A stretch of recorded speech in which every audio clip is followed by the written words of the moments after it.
तो आपका स्वागत है हमारे YouTube channel smile with education. हंसते रहिए, मुस्कुराते रहिए। चलिए हम चैप्टर को शुरू करते हैं। हिस्ट्री का चौथा चैप्टर चल रहा था, जिसका हमने फर्स्ट पार्ट कंप्लीट कर लिया था। उसी से हम आगे बढ़ते हैं। अब बात आ रही है कि बेटा औद्योगिकरण की बात चल रही थी, तो उद्योगों ने जब धीरे धीरे भारत में अपना आगमन कर लिया, स्थापित करते गए, उसी कहानी को हम आगे बढ़ा रहे हैं। तो उसका प्रभाव भारतीय बाजारों में पड़ा, लेकिन सबसे ज्यादा बाजारों में प्रभाव कब पड़ा? जब विदेशी कंपनियां, जो मैं नाम बताया तो लिवरपूल और मैनचेस्टर, उनके सामान, उनसे बनी, उनके यहाँ जो टेक्नोलॉजी थी, कौन सी टेक्नोलॉजी? कपड़ों को बनाने की जो मशीन थी, है ना, वहां से कपड़ा एक तो बनकर के जल्दी तैयार आने लगा, रेडीमेड, दूसरा सस्ता भी था। तो उसके बारे में हम यहाँ से शुरुआत करते हैं चैप्टर की। तो देखिए, वर्ष 1772 में हेनरी पतुलो ने भारतीय सूती वस्त्र को सबसे श्रेष्ठ बताया था। फिर भी 19वीं सदी की शुरुआत में कई कारणों से भारतीय कपड़े के निर्यात में कमी आई।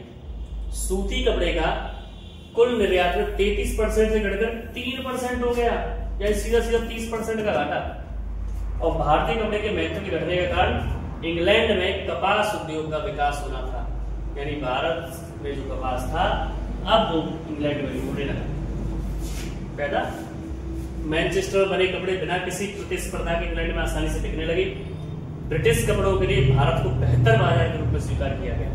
यह ब्रिटिश कपड़े, क्या कह सकते हैं, इंग्लैंड की जो बनने वाले कपड़े थे, उनको भारतीय बाजार में बेचना सबसे अच्छा माना गया। इंग्लैंड वासियों ने माना कि इससे बढ़िया बाजार नहीं मिलेगा। ब्रिटेन के उत्पादन का आधा भाग भारत के बाजारों में महंगे दामों पर बेचने के लिए भेजा जाता था। भारतीय बुनकरों के सामने दो समस्याएं खड़ी हो गई। क्या? नंबर 1 तो निर्यात बाजार समाप्त हो रहा था, और दूसरा स्थानीय बाजारों पर भी कंपनी का प्रभुत्व स्थापित होने लगा था। अब कैसे प्रभुत्व स्थापित होने लगा बेटा? क्योंकि हमने बताया था कंपनी अब डायरेक्ट लोगों से संपर्क कर रही थी, बीच में से सौदागर व्यापारी हटा दी थी, हमने लास्ट वीडियो में देखा था। स्थानीय बाजारों में सबसे अधिक मैनचेस्टर के वस्तु नजर आने लगे। मैनचेस्टर जो कंपनी है, 1860 के दशक में अच्छी कपास का न मिलना बुनकरों के लिए एक बड़ी समस्या बन गई। भारत में स्थापित किए गए कारखानों में मशीनों के आने से बुनकरों का अपना उद्योग चौपट हो गया मशीन आने से, जिससे उनकी स्थिति और भी खराब हो गई। एक तो वैसे परेशान थे, और मशीनें आ गई तो उद्योग धंधों में रोजगार भी बंद हो गया। पूंजी एकत्रित करने के लिए बाहरी व्यापारियों से संबंध जोड़ा गया। अब क्या किया कि पैसा इकट्ठा करने के लिए उन्होंने विदेशी व्यापारियों से अपना संबंध जोड़ा। भारत की जो भी कह सकते हैं मजदूर वर्ग था, भारतीय व्यवसायियों को अंग्रेजों ने धीरे धीरे जहाजरानी व्यवस्था से बाहर निकाल दिया। ये जहाजरानी व्यवस्था क्या थी बेटा? यानी जो आयात निर्यात की व्यवस्था थी, जहाजों को जारी होता था, उस व्यवस्था से यूरोपीय वाणिज्य परिसंघ में भारतीय व्यवसायियों को सम्मिलित नहीं किया गया। यूरोपीय वाणिज्यिक परिसंघ यानी यूरोपीय वाणिज्यिक संघ, यानी जो आयात निर्यात करने के लिए टैक्स लेना, टैक्स कितना लेना है, क्या करना है, कहां से माल जाना है, कितना जाना है, ये सारे के लिए जो एक संस्था बनाएगी विदेशी यूरोपीय वाणिज्यिक संघ, इसमें भारत को शामिल ही नहीं किया गया। जैसे जैसे भारत में फैक्ट्री की संख्या बढ़ी, मजदूरों की मांग बढ़ने लगी। उद्योगों में काम करने वाले अधिकतर मजदूर आसपास के इलाकों के होते थे, क्योंकि उनका ढूंढना तो चौपट हो रहा था। वर्ष 1911 में बंबई के सूती मिल में काम करने वाले लगभग आधे मजदूर पास के रत्नागिरी जिले से आए थे। मजदूर फसलों की कटाई और तीज त्योहार के समय अपने गांव चले जाते थे।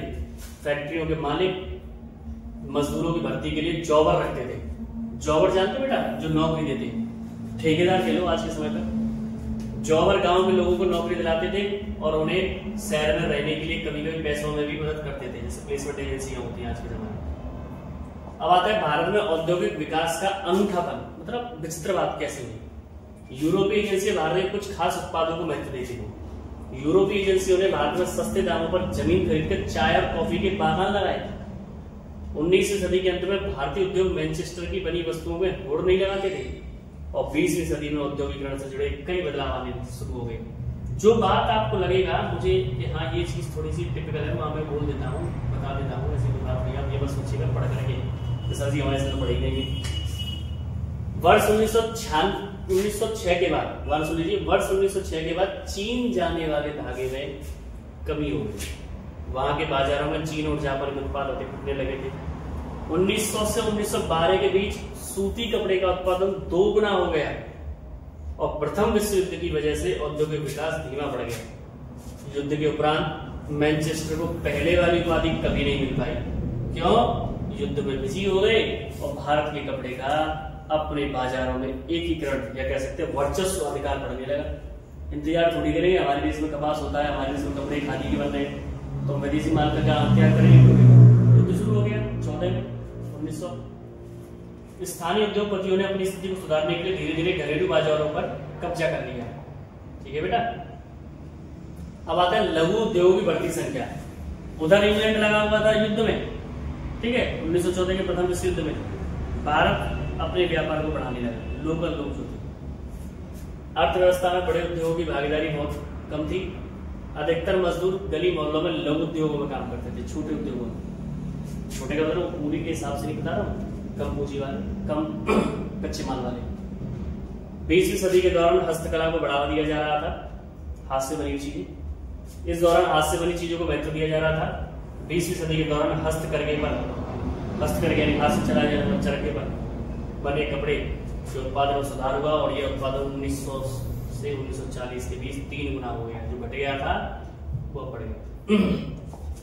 हाथ से काम करने वाले कारीगरों को नई तकनीक अपनाने में कोई परेशानी नहीं होती थी। 20वीं सदी तक 35% से अधिक बुनकर फ्लाई शटल वाले कर्मों का इस्तेमाल करने लगे। फ्लाई शटल आज भी चलता है, जैसे खींचते हैं उसे सरकार थे।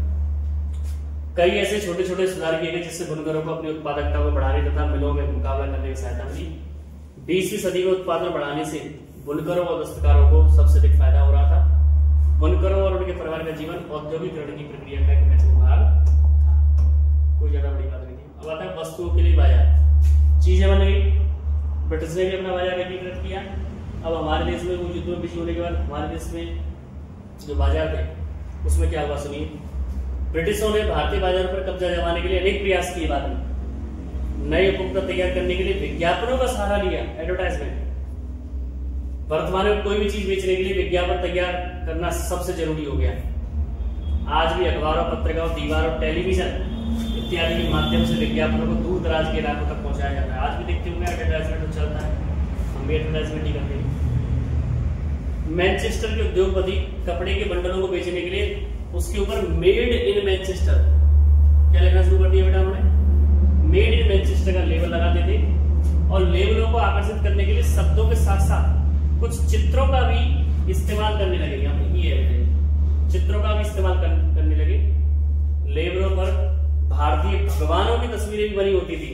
जैसे भगवान समझ गए भाई भगवान जी हैं, ये सरस्वती मैया है साड़ी में, ये लक्ष्मी मैया है, इस तरीके से। 19वीं सदी के अंत में उद्योगपति अपने उत्पादों को बिक्री बढ़ाने के लिए कैलेंडर बनवाने लगे। भगवान के अलावा विशेष व्यक्तियों, सम्राटों और नवाबों के चित्र भी विज्ञापन के लिए इस्तेमाल किए जाते थे कि भैया अपने भगवान मान करके खरीद लो, चाहे कुछ भी मान करके खरीद लो। इस प्रकार हमारा ये सिस्टम था इस पूरे चैप्टर में। तो आशा करता हूं आपको वीडियो पसंद आया होगा। और यहाँ पर हमारा ये चैप्टर फिनिश होता है।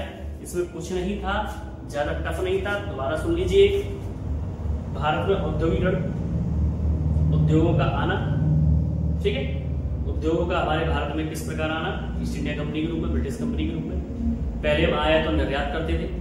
आयात निर्यात के बाद क्या हुआ कि जब कंपनियां हमारे देश की ओर आकर्षित होने लगी तो यहाँ खोलने लगे। उन्होंने कहा कि इससे आयात निर्यात करने में ही कंपनी बोलते। पहले वो बीच में सौदा कर रखती थी, जिसे आज दलाल भी कह सकते हैं, ठीक है। वो कारीगरों से कपड़े बनवाते थे, धागे बनवाते थे, उनको भी खत्म कर दिया कंपनी ने, डायरेक्ट वो करने लगी कॉन्टैक्ट। उसके बाद क्या हुआ कि जो कंपनियां थी मैनचेस्टर और लिवरपूल, उन्होंने अपने देश में इंग्लैंड में कपास का उत्पादन हो गया। कपास के उत्पादन के बाद वहां से निर्मित कपड़ा आने लगा। तो बाजारों में धुआंधार मैनचेस्टर के ही कपड़े दिखने लगे। सस्ते भी थे, जल्दी बनते थे, अलग अलग डिजाइन के थे, मशीन से बनकर आ रहे थे। लेकिन इसी बीच में जो 1914 में प्रथम विश्व युद्ध हुआ उसमें इंग्लैंड बिजी हो गया। बिजी का मतलब युद्ध में उसने भागीदारी, ये हमने पढ़ा था, ठीक है।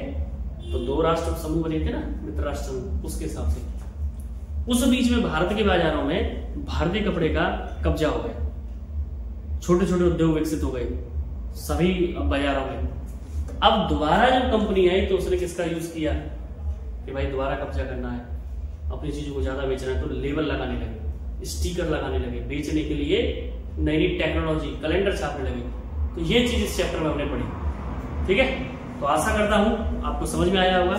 चैनल से जुड़े रहिए, लाइक कीजिए, शेयर कीजिए, सब्सक्राइब कीजिए, कमेंट करना बिल्कुल ना भूलें। चैनल को प्रमोट कीजिए, जुड़े रहिए। फुल वीडियोस के लिए हमारे चैनल के लिंक में सभी सब्जेक्ट की प्लेलिस्ट है। आशा करता हूँ आपको समझ में आया होगा। Stay healthy and stay fit. जय श्री कृष्ण।